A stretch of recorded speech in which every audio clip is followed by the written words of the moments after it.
Elcejt Hysaj është përfshirë në listën e Lazios për pjesën e dytë të sezonit, ndaj do të mund të aktivizohet rregullisht me Bardekaldrit në ndeshjet në vijim.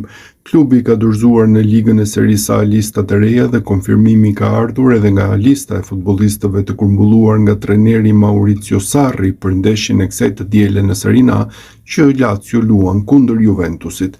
Emri i Hysajt ishte në listë për këtë duel dhe kjo do të thotë se me përjashtim të ndonjë dëmtimi, mbrojtësi do të jetë i gatshëm për ekipin që të zbresë në fushën e lojës nëse trajneri do ta shohë të arsyeshme.